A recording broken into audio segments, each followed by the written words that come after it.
Hello, welcome to Let's Get Down to Business with the Prince Rupert and District Chamber of Commerce. We are here to give a voice to our local business owners, entrepreneurs, and community leaders to strengthen and support our local business community and to share the wisdom and experience of longtime business leaders and the fresh ideas and experiences of new entrepreneurs. So let's get down to business. Hi, my name is Daphne Thompson, and I am here with Let's Get Down to Business. Today, I have the privilege of speaking to John Visser from Darwin Business Solutions. He's going to talk us through about all the different amazing things that he can help businesses in our community. Welcome, John. Well, thank you very much, Daphne. Much appreciated. Well, thank you for being here. So let's start by telling us a little bit, how did you start your business here in Prince Rupert?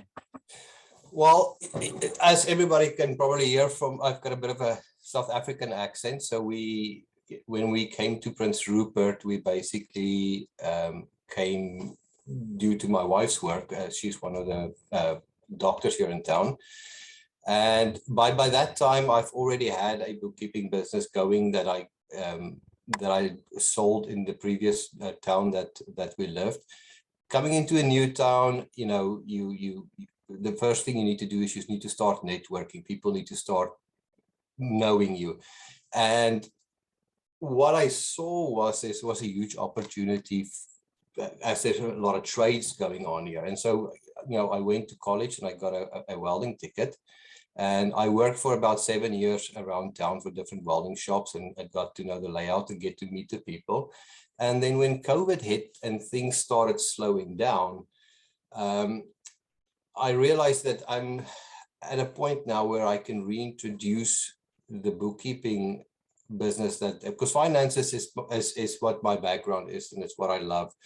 But at that point, I also realized that with COVID and the push of cloud-based technology is that there is an immense opportunity for changing and improving old business models and making them more efficient and allowing business owners. I grew up in a business, and I clearly remember, you know, the odd time when we would actually go on vacation, you know, my dad would have to call in rigorously every morning and every afternoon and to find out what was going on in the business and if everything was going on. But with the new technologies that's available, you literally have access to your whole business via your phone. And I realized that a lot of people aren't using that. And so the first thing I did is I obviously set up my own business model to accommodate that. And we are slowly but surely now helping clients to streamline and get their business models more efficient so that they have that availability of flexibility and having access to their business, doesn't matter where they are. So it sounds like as you are helping businesses like digitally transform to be more efficient. Am I understanding that correctly? Yes, I mean, if you look, let's just look at bookkeeping for a fact. When I grew up, we used to do books by hand. You know, we had the old ledgers and the sub ledgers, and everything had to be written in by hand. And then came these software packages that you could download on the desktop, right? And now we're even going a step further, where we're going into cloud-based technology. So you know, gone are the days that I have to drive out to each and every client's facility to go do the books there.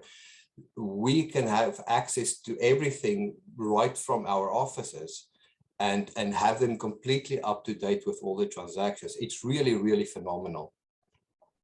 That is something that really does save a lot of time, which indirectly also saves a lot of money. Yes, saves a lot of effort.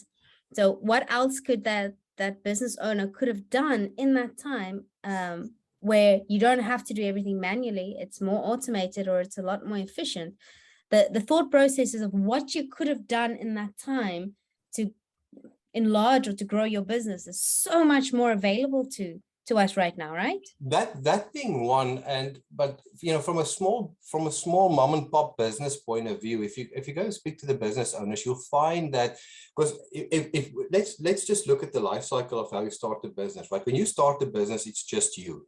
And so, in other words, you're the sales clerk, you're the receptionist, you're the bookkeeper, you're the marketing guy, and you're everything. And most of these actions are now done after hours or on weekends.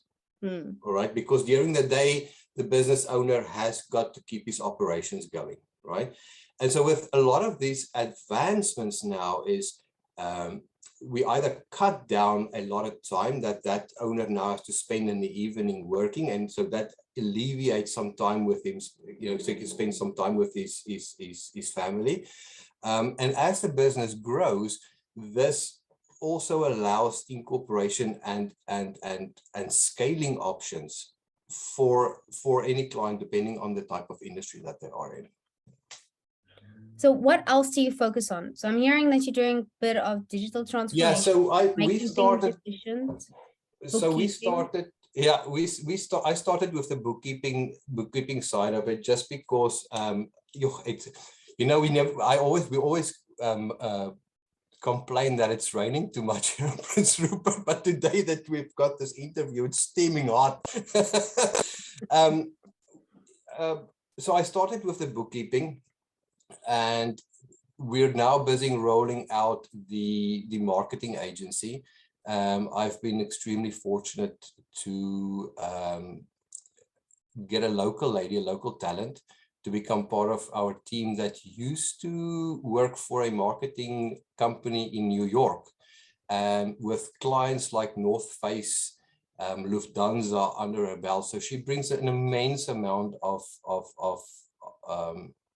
knowledge and expertise to the table. But like I said, we're slowly rolling that out and doing one facet at a time. And then the next thing that we'll be looking at is human resources. As we go on in life, the regulations for maintaining employees and being on the right side of the law, it gets more complex and more complex. Like, these things change on a yearly basis.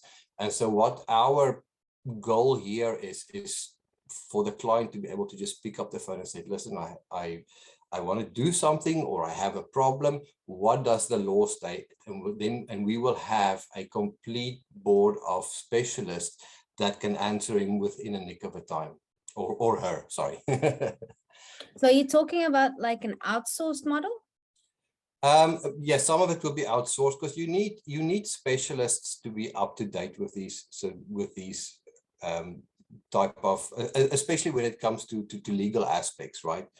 And so we've already partnered up with a great company in Ontario that has specialists in British Columbia, and we've utilized them with a couple of our clients, and the feedback is really, really good. Like, they're really, really knowledgeable, and super friendly, easy to work with, and their advice is really good to clients. All right, so talk us through this. Let's say you are a brand new entrepreneur that is just starting out in Prince Rupert. Yes. How can they utilize you? Sorry, you were breaking up there. So what would it be? What is the value that you are? So what would be the value that you can give to an entrepreneur that is now setting up, like you said, where this person is jack of all trades, they've got limited time, they're overworked, they're pretty much overwhelmed, money is an issue, this cash flow is a challenge. How can you help that overworked, stressed entrepreneur? The first thing we need to do is sit down with that entrepreneur, and I always use, I tell the guys, the easiest way to think of it is we need to keep it simple, because we can get so complex that you overwhelm everybody at the end of the time, right? And so I use this formula. I say, do, automate, delegate, delete. And what I ask the clients to do is I said, listen, give me a list of all the actions that you do. Like, if it's bookkeeping, what do you do? and we list all the actions. And if we can automate those actions, we go and automate those actions. If he doesn't have, I always use this analogy. If you look at the formula of do, automate, delegate, delete, and you look at a surgeon's practice, right? The operation itself has to be done by the surgeon, because he's the only one legally qualified to do that. So that will go under the do category, right?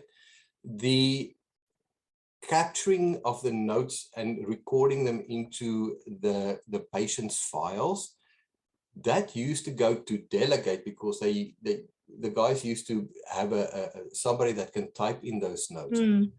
But these days you can get a software program called Dragon for doctors.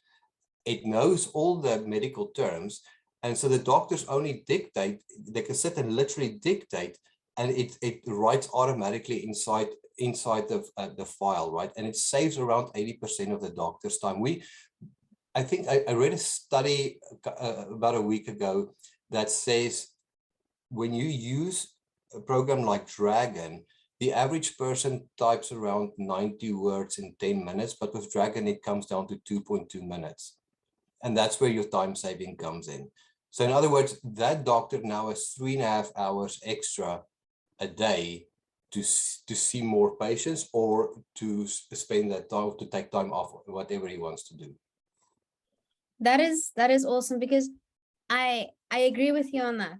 Meaning whatever can be delegated should be, but can be automated should be, because that doesn't just free up time, but it also usually is more cost effective. Exactly. And how the guy should look at it is, you know, if you're a small business, because the first fears that I get from business owners, but I don't want to lay people off. You don't necessarily are going to lay people off. That's not, we're not here to fire everybody. But what you'll find is, if you can free up 3 hours a week or 3 hours a day from an employee doing not non-productive, but non-billable hours. In other words, they do tasks that you cannot bill out to your clients or to that client, right? Now you can utilize them for that 3 hours and do something that's actually billable out to your customer. And in that sense, you'll see your returns coming back. So what you're basically saying is you are optimizing their time in order to be more efficient, so that they have a bigger capacity without being overworked. Exactly. And that's why in the bookkeeping industry, if you go and speak to accountants that's been around for quite some time, they all will tell you, like on average, they were only able to build out between 60 or 80% of their time to a client, because the rest of the time are consumed with tasks that's not billable. But because now we can automate a lot of that stuff, so a lot of those tasks are now getting automated or half automated, and so that time gets reduced, which means that now on a daily basis, that 60% billable time can go up to 70% billable time. Yeah, that is from a bottom line perspective, that is immense profit increase. Or if it's not profit, it could definitely be linked towards a profit maximizing. Yes. Yeah, and again, it's at the end of the day, it's what the client wants to do. Like some of them wants to work harder, some of them wants to take the time off, and either or. But if you take the time off, obviously you're not going to see an increase in your bottom line, right? Well, it depends if you're able to set it up in a way that the owner can be free, but the business can still run without him. Yes. Yeah, for sure. For sure. Then that's a different conversation that we're having. Exactly. And I just had a client now that for the first time took a holiday with his family for almost 2.5 weeks. He said, I've never been able to go away for that long. And he was able to check in, and he could see from his phone, and he would say, okay, we've got this deposit. I think it's for that, just find out. And we can get all that stuff for him done. And he can sit down with ease of, with ease and relaxing, and go on with his vacation and come back relaxed. I love that. It's I had a conversation with Blair Mira the other day, And he said that you're always trying to work yourself out of a job. And what he meant was exactly that, is if you are able to set it up so nothing is person-centric anymore, but more system-centric, and processes, that Yes. means you can go have your holiday, and it can be a month holiday or whatever that it is that you need, and your business will not be affected. No, and that contributes to another factor that very few business owners actually consider. Because if you ask them, when most people start their business, if you ask them, okay, well, what's your goal here? Why do you want to go on your own, take all these risks on, and get your own business going? And some say, I want a better lifestyle, or I want this, but at the end of the time, it boils down to money, right? Yeah. It boils down to more money. One aspect business owners forget to look at once that business gets going is what we call succession planning, right?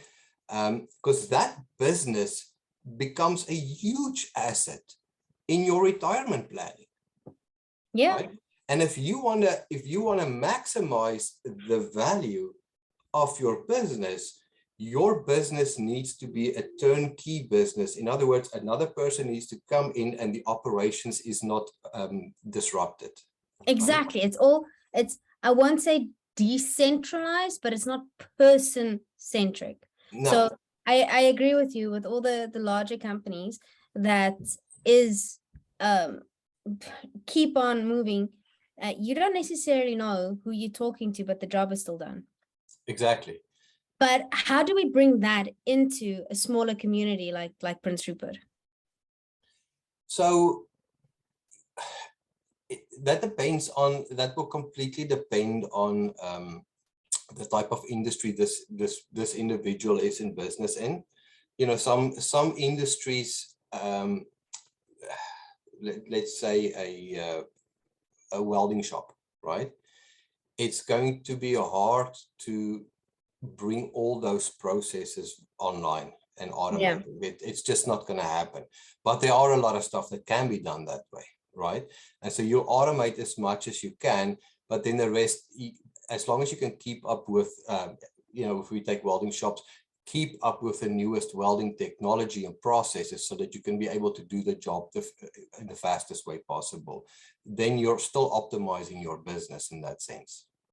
So how do we bring succession into that? So succession is a complicated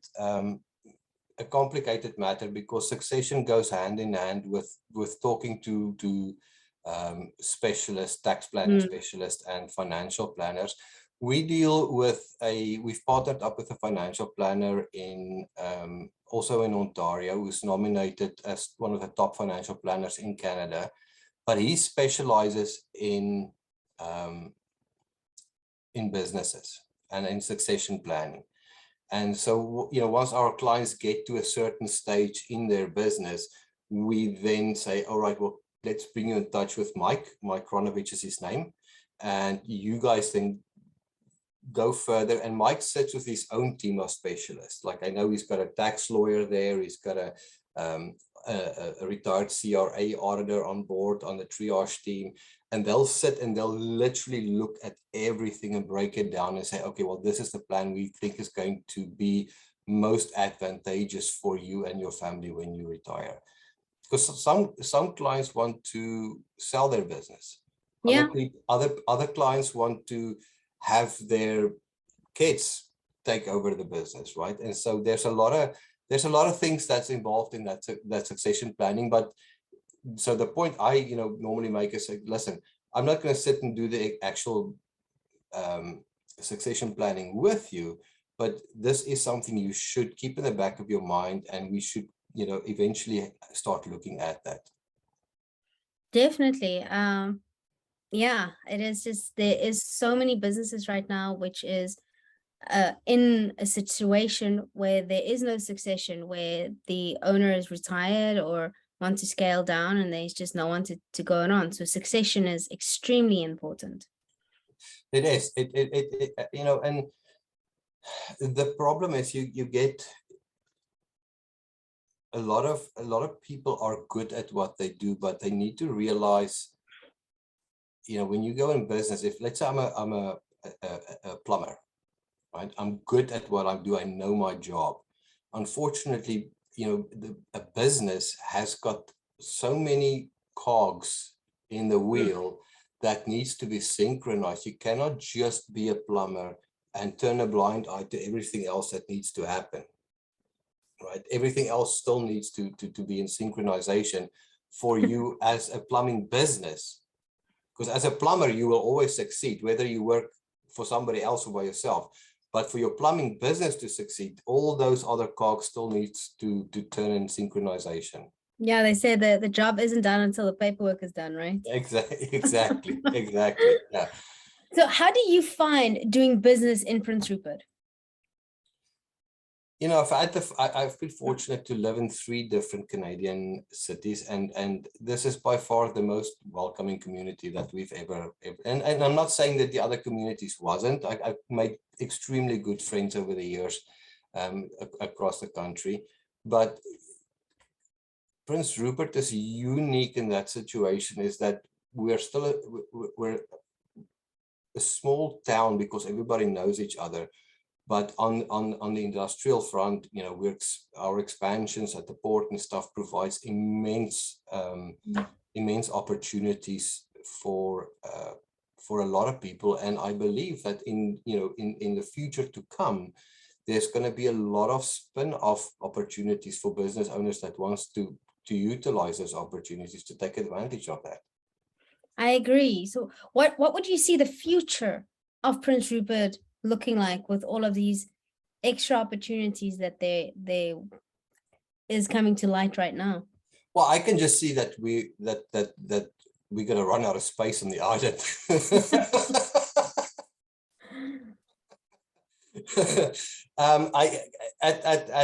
At the rate everything is growing, that I can, I think we're in our infant shoes in terms of development and growth in Prince Rupert. So there's interesting times ahead of us, that's for sure. So what would you say to any new business owner that is in this community with us, or that's just starting out, of what is the most essential things to do now to prepare for that? Well, depending on what you do, I mean, obviously, if you're qualified in one area, don't jump into an area that you don't know anything about. But work hard, look at the market, keep your eyes, and if you see an opportunity, try and take it. Right? If the numbers are lining up and the stars are lining up, go for it. The numbers and the stars line up. Everything needs to line up. It's hard, right? Because when we start businesses, it's the cheapest way to start your business is to start a business as what we call a sole proprietorship, right? But in terms of taxes now, you're paying the same on the same tax scale as a normal individual, right? And so eventually that becomes a problem. A lot of time when I see businesses and the guys say, well, I'm paying too many taxes, we go look at the business, we say, actually, your business is now big enough to be incorporated, and that'll drop your tax rate down. And that's why I say, it's in the old days, the older generation people said you had to know your accountant, your banker, and your lawyer by name. Yes. Your business owners, right? And those principles are still true, because these specialists, these individuals are the ones that can, if you have a good, solid relationship with these people, can guide you as your business evolve to make sure that you get the most benefit on all sides. That is so true. So bringing that back to your service and your service offering, I kind of feel like what you're doing is helping businesses, not necessarily with the banker, but definitely with the rest of the things that are so important to have a efficiently run business. Tell us just a little bit more about, we've spoken about the accounting specifically, we've touched on the marketing, but there's, and the HR. What else is there that your Darwin Business Solutions? What puts Darwin Business Solutions or what gives us a competitive advantage above a normal freelance bookkeeper. And I'm not, when I say that, this is with no disrespect to a freelance bookkeeper. When I started bookkeeping myself, my first business model was a freelance bookkeeping business model. So there's nothing wrong with it. But from our point of view is, our rates are comparative, but we are a team of people that will work on your books, for argument's sake, instead of just one person. The other advantage that we bring is we network immensely to try and find specialists in all areas of business and partner up with them. So we bring a huge Rolodex of corporate lawyers, accountants, tax lawyers, specialist financial planners, private bankers. These is highly specialized people that, when we sit down and talk to them, I said, listen, what requirements would you guys like us to look at our clients so that we can start making recommendations to those clients if we feel, and these specialists, like with these professional fees and stuff, just to clear everything out, we don't have a profit sharing or any agreement with these specialists. It's once you go, you get billed by that specialist, but we bring that information with us because we know as a bookkeeper, you literally have all the information in front of you. And so we can sit down, because we sit monthly, we sit down with the clients and we go through all the reports with them and discuss what we want to do.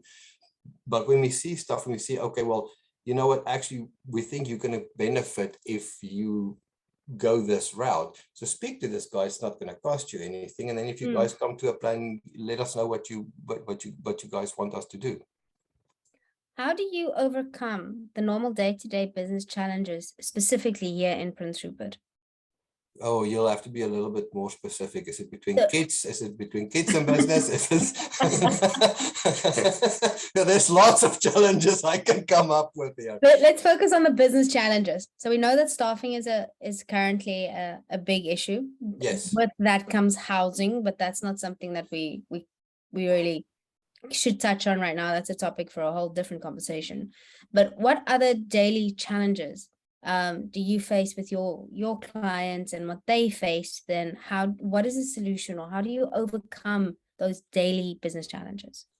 One of the biggest thing that everybody is concerned about, right, is the employee market, right? And a big reason for that is, is the big companies like DP World and those guys, they have a lot of capital. And so they pay these people very, very well. And now the small and medium-sized business is having a hard time to match those payments, right? Because they don't have that type of bankroll. But I do believe eventually, with everything in life, eventually it will start balancing out. The new people will start coming up.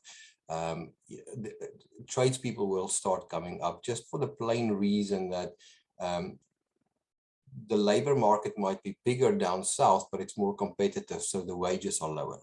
And so eventually people are going to come up. Eventually DP World is going to get to a point where they're not in such a desperate need for more employees, and then the rest of the employee market will spill over into the private sector, and that's my belief at this point. That's awesome. I do believe on that. I also think that there's other ways that we can try and assist in that by, for example, the Ukrainian refugee support group, of getting talent that way in, other foreign talent that we could get in to help with this trades and skill and employment shortage that we are facing. Yes, and you know what, there's lots of local talent that's not being utilized. There's lots of school kids that graduate, and nowadays, with so many things that you can do, lots of kids don't know what they want to do, right? And so you can utilize a summer student program. Go put flyers up at the high school, get 4 or 5 students in for the summer. They don't cost much, and then pick the best one at the end of the summer and put them, help them to get through school, and you've got your employee for 5 years. That's also another solution. Maybe Yeah. that's why it's Darwin Business Solution. It's not a short-term fix, but we have utilized similar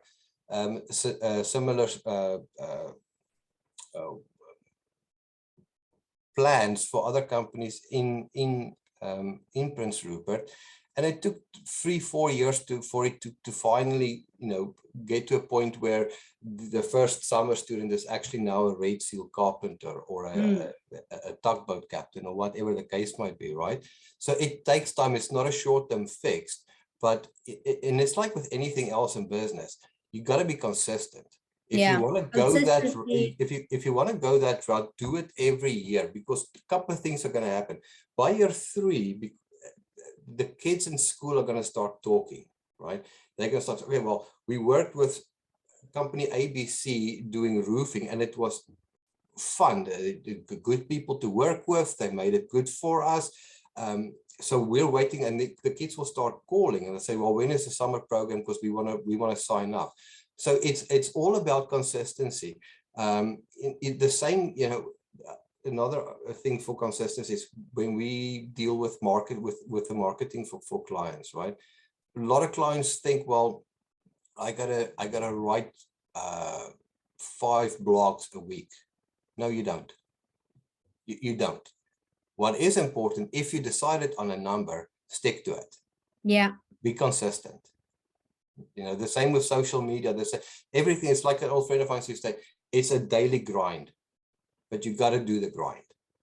No, consistency is key. Consistency trumps kind of majority of the time. Any strategy or anything that you go to, it is the consistency. Tweak it as you go, but be consistent at what you do. Exactly. And, and then lastly, what I tell clients, I said, you got to spend either an hour or 2 a month. It doesn't have to be a lot of time, but spend some time working on your business. Don't just work in your business day to day. Like you gotta sit down and say to yourself, well, listen, we're doing really well, but where we want to go from here? Where do I see myself in 5 years from now?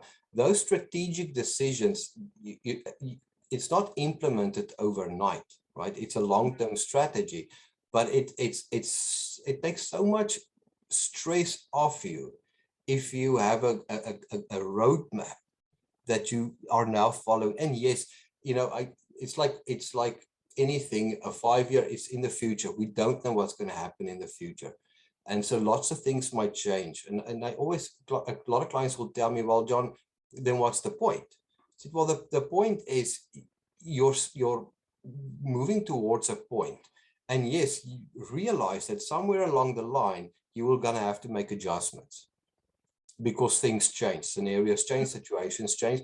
But as long as you have your goal there and a roadmap to get there, you'll find it a lot easier to work during the day, because you're not just going in the morning tired and you don't know, you're just going through the motions, except now you have a plan, you have a goal, and you're moving on towards it. No, it is. It's micro decisions. It's a whole bunch of micro decisions daily that keep you on track. It's not like you implementing one massive thing immediately. It's that small decisions continuously that just keeps you on track to reach the goal. But when you said take those time to have the discussions and the visions of where am I want to be in 5 years, what I found, and I really want to emphasize that to all business owners, is that you can't make those type of decisions if you are not taking time off. Creativity is bred or is formed when you have rested. Exactly. So when you've rested, then take the time to actually think about these things. A lot of the time, that's how burnout is formed, is if you constantly on the go and you have these amazing, which is good, but have these amazing ideas, but you don't have that little break to go, well, that's even better. Or what is the pathway to reach there? What do you think about that? Like the rest time versus burnout? No, I completely agree, but it becomes intrinsically difficult when you start your own business and you're the only guy working, and if you don't work, you don't get paid. and so, sorry, the older generation used to think differently about it. Like the guys will work 7 days a week. I find that the younger generation of today wants a more balanced life. And I believe at the end of the day, that is going to be better for your long-term health and making you more productive at the end of the day, if you can maintain that balance between work and between personal life. Definitely. Because there's no point working. You have to by the time you're 50, you don't have any medical health. You don't have health to enjoy your money. So you got to look after yourself. No, definitely. But John, where did Darwin Business Solution, the name, come from? So Darwin was one of the theologists on evolution. And with the influx of cloud-based technology during COVID, I thought to myself, well, that's actually a kind of a good name too, because what are we doing with businesses? We're evolving businesses right into what we call the new technological revolution, right? We're setting them up for future expansion by getting them properly, their processes and stuff properly automated and delegated at this point, right? And so basically we are evolving the businesses for the future, and that's where Darwin comes from. That's very clever. Yeah. How do we get hold of you? If anyone wants to make use of you or ask you some questions, how can we get hold of you? Very easy. You guys can just log on to my website, darwinbusinesssolutions.com. And yes, unfortunately, there's three S's in that name. I tried dbs.com, but it was already taken by that time. But all my contact details is on there. You guys can send me an email. You can give me a call directly. I don't mind. And I'll be happy to chat with anybody that's interested. And if you have to leave our entrepreneurs with one saying to help them to get down to business, what would that be?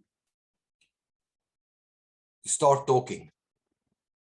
It's cheap advertising. If you want to start your own business, you start talking to as many people as you can and tell them what you're going to do.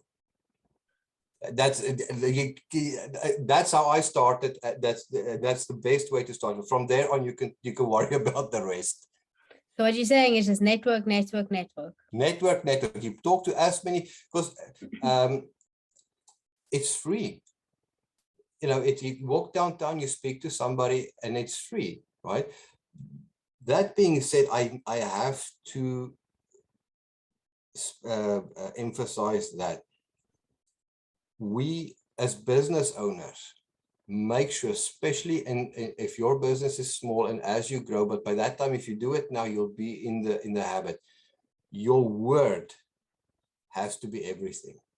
You tell a client, I'll be there at that time, and you cannot pick up the phone and call them. You don't let the client call you. I will tolerate a lot of stuff in my business, but when it comes to client service, there is just no second, there's just no second best. You have to, if you told the client you'll email him back by tomorrow morning at 9, have the email there. Yeah. Well, there you have it. John Visser with Darwin Business Solutions too. Let's get down to business. I'll see you next time. Thanks, Daphne. Have a great day. Thank you for listening to the Let's Get Down to Business with the Prince Rupert and District Chamber of Commerce. If you would like to be featured as a guest on a future episode, please email us at rupertchamber@gmail.com or direct message us on Facebook or Instagram at Prince Rupert Chamber.